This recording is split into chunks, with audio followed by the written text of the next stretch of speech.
Hello students, स्वागत है आप सबका साधना चैनल में। बच्चों, आज हम क्लास 7th की रुचिरा पुस्तक का पाठ 8 त्रिवर्णः ध्वजा, इस पाठ का 8 और अभ्यास कार्य स्पष्ट करेंगे। जैसा कि पाठ का नाम है त्रिवर्णः, यानी कि 3 रंग का, ध्वजा माने झंडा। तो 3 रंग के झंडे से मतलब तिरंगा झंडा। तो आज इस पूरे पाठ में इस तिरंगे झंडे के विषय में ही पूरी जानकारी विस्तार से दी गई है। तो चलिए ध्यान दीजिए पाठ के अनुवाद पर। केचन बालकः काश्चन बालिकाः च स्वतंत्रता दिवसस्य ध्वजारोहण समारोहे सा उत्साहं गच्छन्तः परस्परं संप्रणुति। केचन माने कुछ बालक और कुछ बालिकाएं स्वतंत्रता दिवस के ध्वज फहराने के समारोह में या ध्वजारोहण समारोह में सा उत्साह माने उत्साह के साथ गच्छन्तः जाते हुए परस्पर वार्तालाप कर रहे हैं। यानी कि कुछ बालक और कुछ बालिकाएं स्वतंत्रता दिवस के ध्वजारोहण समारोह में उत्साह पूर्वक जाते हुए परस्पर वार्तालाप कर रहे हैं। देवेशः, देवेश कहता है, अद्य स्वतंत्रता दिवसः, आज स्वतंत्रता दिवस है। अस्माकं विद्यालयस्य प्राचार्यः ध्वजारोहणं करिष्यति, हमारे विद्यालय के प्रधानाचार्य ध्वजारोहण करेंगे।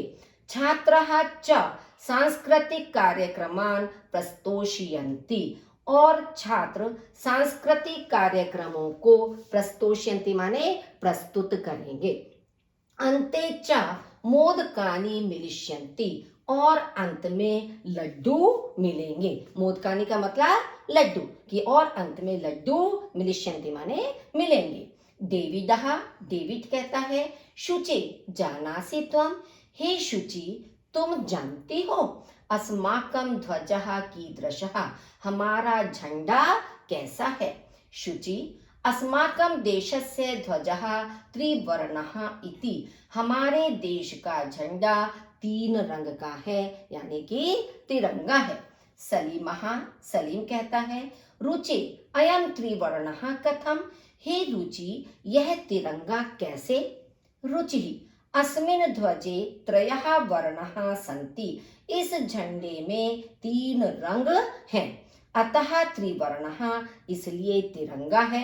किम त्वम एतेषां वर्णानां नामानि जानासि, क्या तुम इन रंगों के नाम जानते हो। वर्णनाम माने रंगों के, क्या तुम इन रंगों के नाम जानते हो। सलीमः, सलीम, अरे केशर वर्णः श्वेतः हरितः च एते 3 वर्णः, अरे केसरिया रंग, सफेद, श्वेत माने सफेद, हरिता माने हरा, केसरिया रंग, सफेद और हरा, ये 3 रंग हैं। देवेशः, अस्माकं ध्वजे एते 3 वर्णाः किं सूचयन्ति, हमारे झंडे में ये 3 रंग क्या सूचित करते हैं या क्या बतलाते हैं। सलीमः, सलीम, शृणु, केशर वर्णः शौर्यस्य, श्वेतः सत्यस्य, हरितः च समृद्धेः सूचकः सन्ति। शृणु माने सुनो, केसरिया रंग शौर्य से माने पराक्रम का, वीरता का, श्वेतः सत्यस्य, सफेद सत्य का, हरितः च, और हरा रंग समृद्धि का सूचक है, समृद्धि के सूचक हैं, संति माने हैं। शुचिः, किम एतेषां वर्णानां अन्यत् अपि महत्वम्, क्या इन रंगों का दूसरा भी कोई महत्व है। तो नेक्स्ट, डेविडः, डेविड कहता है, आम कथम न, आम माने हाँ, कथम न माने क्यों नहीं, हाँ क्यों नहीं। ध्वजस्य ऊपरी स्थितः केशर वर्णः त्यागस्य उत्साहस्य च सूचकः, झंडे के ऊपर स्थित केसरिया रंग त्याग और उत्साह का सूचक है। यानी केसरिया रंग किसका प्रतीक है, उत्साह का और त्याग का सूचक या प्रतीक है। मध्ये स्थितः श्वेत वर्णः सात्विकतायाः शुचितायाः च द्योतकः, मध्य माने बीच में स्थित सफेद रंग सात्विकता का और शुचिताया माने पवित्रता का द्योतक माने सूचक है या प्रतीक है। बीच में स्थित सफेद रंग सात्विकता का और पवित्रता का प्रतीक है। अधः स्थितः हरित वर्णः वसुंधरायाः सुषमायाः उर्वतायाः च द्योतकः। अधः माने नीचे स्थित हरा रंग, वसुंधरायाः माने पृथ्वी की, सुषमायाः माने सुंदरता का, पृथ्वी की सुंदरता का, और उर्वरता माने उसकी उपजाऊपन का, उर्वरता का द्योतक माने प्रतीक है। नीचे स्थित हरा रंग पृथ्वी की सुंदरता का और उसकी उपजाऊ शक्ति का प्रतीक है। तेजिंदर कहता है शुचे ध्वजस्य मध्ये एकम नीलवर्णम चक्रम वर्तते। हे शुचि, झंडे के बीच में एक नीले रंग का चक्र है। शुचि आम हाँ इदम अशोक चक्रम कथ्यते। यह अशोक चक्र कहा जाता है या कहलाता है। एतत् प्रगतिः न्यायस्य च प्रवर्तकम। यह प्रगति का यानी उन्नति का और न्याय का प्रवर्तक है कि यह जो अशोक चक्र है यह उन्नति या प्रगति का और न्याय का सूचक है या उसका प्रवर्तक है। सारनाथे अशोक स्तंभः अस्ति। सारनाथ में अशोक स्तंभ है। तस्मात् एव एतत् गृहीतम। उससे ही यह लिया गया है। गृहीतम माने लिया गया है, उससे ही यह लिया गया है। प्रणव कहता है अस्मिन् चक्रे चतुर्विंशतिः अरहा सन्ति। इस चक्र में चतुर्विंशति कहते हैं 24, अरहा माने तिल्लियां, संति माने हैं कि जैसे बीच में चक्र होता है तो उसमें जो चारों तरफ तिल्लियां होती हैं वो 24 होती हैं। विंशति माने 20 और चतुर माने 4, 24 तिल्लियां हैं। मेरी भारतस्य संविधान सभायां 22 जुलाई 1947 तमे वर्षे समग्रतया अस्य ध्वजस्य स्वीकरणं जातम्। भारत की संविधान सभा में 22 जुलाई 1947 वर्ष में समग्रता से अस्य ध्वजस्य इस झंडे को स्वीकरणम जातम स्वीकार किया गया कि यह झंडा उसमें स्वीकृत हुआ था। तेजिंदर कहता है अस्माकं त्रिवर्णः ध्वजः स्वाधीनतया राष्ट्र गौरवस्य च प्रतीकः। हमारा तिरंगा झंडा स्वाधीनता का और राष्ट्र गौरव का प्रतीक है। अतएव स्वतंत्रता दिवसे गणतंत्र दिवसे च अस्य ध्वजस्य उत्तोलनम समारोह पूर्वकम भवति। इसलिए ही स्वतंत्रता दिवस पर और गणतंत्रता दिवस पर इस झंडे का फहराना समारोह पूर्वक, झंडा फहराने का जो समारोह है वह होता है या एक उत्सव के समान होता है, समारोह के समान होता है जब इस झंडे को फहराया जाता है। जयतु त्रिवर्णः ध्वजः। तिरंगे झंडे की जय हो। जयतु भारतम। भारत की जय हो। अब इसका अभ्यास कार्य देखिए। शुद्ध कथनस्य समक्षम आम, अशुद्ध कथनस्य समक्षम नाम इति लिखत। यानी कि जो वाक्य आपका सही है उसके सामने आपको आम लिखना है। आम का मतलब हाँ ठीक है। और जो अशुद्ध कथन है उसके समक्ष मतलब सामने ना लिखना है, यानी कि वो वाक्य आपका गलत है, अशुद्ध है। जैसे अस्माकं राष्ट्रस्य ध्वजे त्रयः वर्णाः सन्ति। हमारे राष्ट्र के ध्वज में 3 रंग हैं, 3 रंग का झंडा है हमारा, तो आम हो गया, ठीक है। ध्वजे हरित वर्णः शांतेः प्रतीकः अस्ति। ध्वज में हरा रंग शांति का प्रतीक है? नहीं, हरा रंग तो समृद्धि का प्रतीक है, ठीक है। तो हरा रंग शांति का प्रतीक नहीं है, इसलिए ना हो गया आपका। ध्वजे केसर वर्णः शक्त्यः सूचकः अस्ति। झंडे में केसरिया रंग शक्ति का सूचक है, प्रतीक है, आम, सही है आपका। चक्रे 30 अरहा सन्ति। चक्र में 30 तिल्लियां हैं, गलत है क्योंकि 24 तिल्लियां हैं, तो ना हो गया आपका। चक्रम प्रगति है द्योतकम, चक्र उन्नति का द्योतक है या प्रतीक है। आम ठीक है आपका ये, तो जहां ठीक है आम लिखना है, जहां गलत है तो ना लिखना है। अधोलिखितेषु पदेषु प्रयुक्ताम विभक्तिम वचनम च लिखत, नीचे लिखे हुए पदों में प्रयुक्त विभक्ति और वचन लिखिए। जैसे पदानी पद दिया हुआ है, फिर उसकी विभक्ति है और कौन सा उसमें वचन है। जैसे त्रयाणाम, अत्रयाणाम क्या है, षष्ठी विभक्ति का बहुवचन है, तो षष्ठी बहुवचनम हो गया। समृद्धे है, समृद्धे शब्द आपका पंचमी और षष्ठी दोनों विभक्तियों का एक वचन होता है। पंचमी विभक्ति में भी समृद्धे होता है और षष्ठी विभक्ति में भी समृद्धे होता है एक वचन में। तो इसलिए आप देखेंगे ऑब्लिक करके लिखा है कि पंचमी षष्ठी एक वचनम। वर्णानाम षष्ठी विभक्ति बहुवचनम। उत्साहस्य षष्ठी विभक्ति एक वचनम। नागरिक ही तृतीय विभक्ति बहुवचन। सात्विकतायाः षष्ठी विभक्ति एक वचनम। प्राणानाम षष्ठी विभक्ति बहुवचनम। सभायाम सप्तमी विभक्ति एक वचन। तो विभक्ति तो बच्चों आपको जो प्रथमा विभक्ति से लेकर सप्तमी विभक्ति तक के रूप होते हैं उन्हें आपको ध्यान में रखना पड़ेगा कि अकारांत में कैसे रूप चलते हैं, आकारांत कैसे चलते हैं, ईकारांत कैसे चलते हैं। जैसे अभी आपका समृद्धि आया, वो इकारांत हो गया, तो कोई भी एक इकारांत रूप याद कर लीजिए। जैसे हरि के याद कर लिए, मति के याद कर लिए, तो उसी के अनुसार आप इकारांत सबके रूप चला सकते हैं। अकारांत आप एक बालक के रूप याद कर लीजिए, तो राम है, बालक है, सबके एक जैसे रूप आपके चलेंगे। आकारांत धरा के रूप आपने या माता के रूप याद कर लिए, उसी के अनुसार आपके, माता तो मातृ शब्द से होता है पितृ, लेकिन धरा शब्द से या आपके बालिका शब्द से तो आकारांत रूप हो जाएंगे।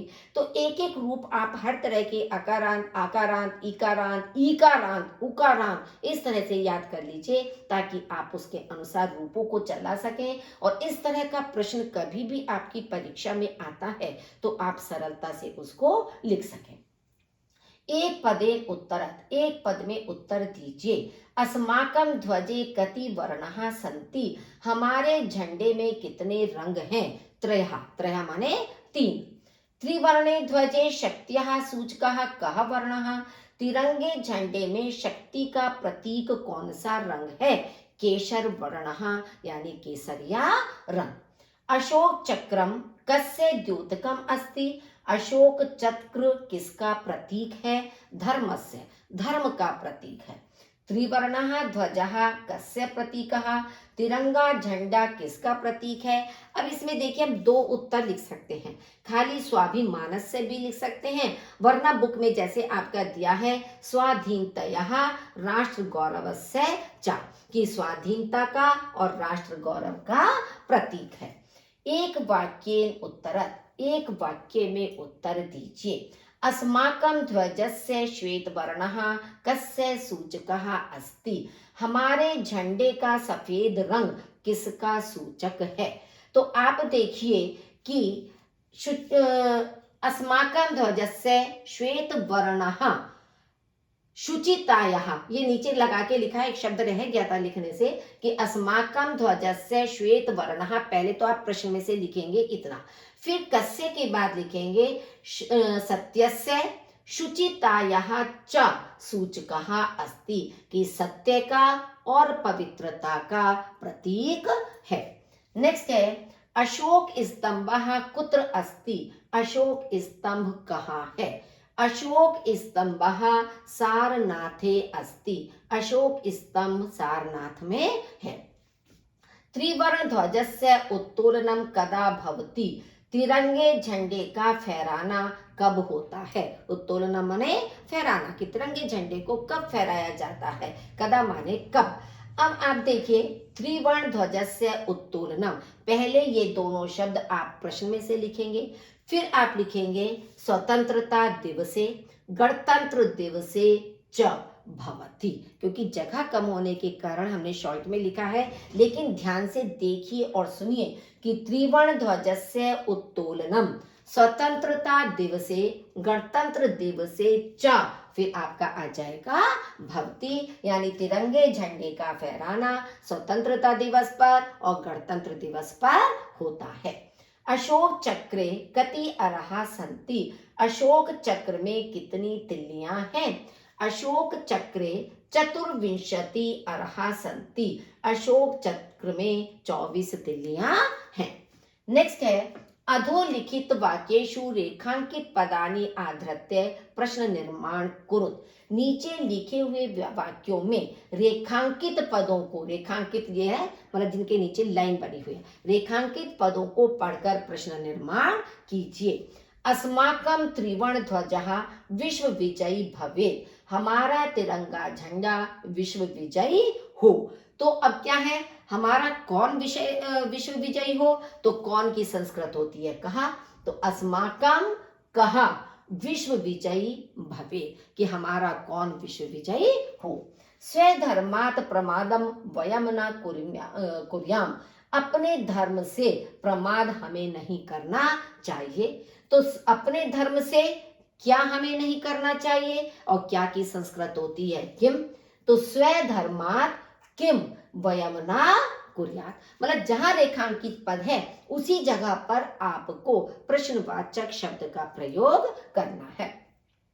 एतत् सर्वम अस्माकं नेत्राणां सद्बुद्धेः सत्फलम, यह सब हमारे नेताओं की सद्बुद्धि का अच्छा फल है। तो एतत् सर्वम अस्माकं नेत्राणां, पहले तो इतना हो गया आपका, कस्यः सत्फलम, किसका सत्फल है, कि यह सब हमारे नेत्राओं का किसका सत्फल है, यानी उनकी सद्बुद्धि का फल है। तो सद्बुद्धि आपका पंचमी और षष्ठी विभक्ति का एक वचन है, तो इसलिए कस्यः षष्ठी विभक्ति का एक प्रयुक्त किया गया है। शत्रुणाम समक्षम विजयः सुनिश्चितः भवेत्, शत्रुओं के समक्ष विजय सुनिश्चित होनी चाहिए। तो शत्रुनाम षष्ठी विभक्ति का बहुवचन है, तो किनके सामने विजय सुनिश्चित होनी चाहिए, तो किनकी की संस्कृत केशाम हो गई, केशाम समक्षम विजयः सुनिश्चितः भवेत्, किनके समक्ष विजय सुनिश्चित होनी चाहिए।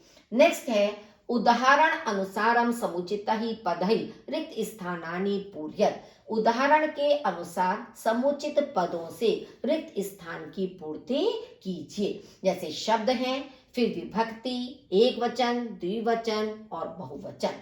जैसे पट्टिका शब्द है, पट्टिका शब्द षष्ठी विभक्ति, तो आपका षष्ठी विभक्ति पट्टिका तो शब्द है, अब पट्टिका शब्द का हमें षष्ठी विभक्ति के वचन बताने हैं। तो ये षष्ठी विभक्ति में पट्टिका यहाँ होगा, पट्टिका यहो होगा, पट्टिका नाम, यानी पट्टिका यहाँ एक वचन, पट्टिका यो द्विवचन और पट्टिका नाम बहुवचन। अब अग्निशिखा शब्द है, सप्तमी विभक्ति में हमें बताना है, तो सप्तमी विभक्ति में एक वचन होगा अग्निशिखायाम, अग्निशिखयो द्विवचन होगा, अग्निशिखासु बहुवचन होगा। सभा शब्द का चतुर्थी विभक्ति में बताना है, तो सभायै, सभाभ्याम, सभाभ्यः, इस तरह से बनेगा। अहिंसा शब्द का द्वितीय विभक्ति अहिंसाम, अहिंसे, अहिंसः। सफलता शब्द का पंचमी विभक्ति सफलतायः, सफलताभ्याम, सफलताभ्यः। सूचिका शब्द का तृतीय विभक्ति सूचिकया, सूचिकाभ्याम, सूचिकाभिः। तो ये सारे रूप बच्चों तभी लिखोगे जैसे मैंने अभी इससे पहले बताया है कि एक एक तरह के रूप सबके तैयार कर लीजिए। समुचित मेलनम कृत्वा लिखत, समुचित मेल करके लिखिए। जैसे केशर वर्णः किसके साथ है, शौर्यस्य त्यागस्य च सूचकः, कि केसर या रंग पराक्रम का और त्याग का प्रतीक है, इससे मेल होगा। हरित वर्णः हरा रंग सुषमायाः उर्वरतायाः च सूचकः, सुंदरता का और उर्वरता का सूचक है। अशोक चक्रम प्रगतेः न्यायस्य च प्रवर्तकम, अशोक चक्र उन्नति और न्याय का प्रवर्तक है। त्रिवर्णाध्वजः तिरंगा झंडा स्वाधीनतायाः राष्ट्र गौरवस्य च प्रतीकः, स्वाधीनता का और राष्ट्र गौरव का प्रतीक है। त्रिवर्ण ध्वजस्य स्वीकरणम, तिरंगे झंडे का स्वीकरण 22 जुलाई 1947 तमे वर्षे जातम, कि 22 जुलाई 1947 वर्ष में हुआ था। तो इस तरह से बच्चों आपको ये पाठ स्पष्ट हो गया होगा। वीडियो को लाइक जरूर कीजिए, अपने साथियों के साथ शेयर कीजिए ताकि आपके साथियों को भी इसका लाभ मिल सके। यदि आपने चैनल को अभी तक सब्सक्राइब नहीं किया है तो प्लीज़ उसे सब्सक्राइब कर दीजिए और बेल आइकन दबाइए ताकि नोटिफिकेशन आपको समय से प्राप्त हो सके। सुनने के लिए आपका बहुत बहुत धन्यवाद।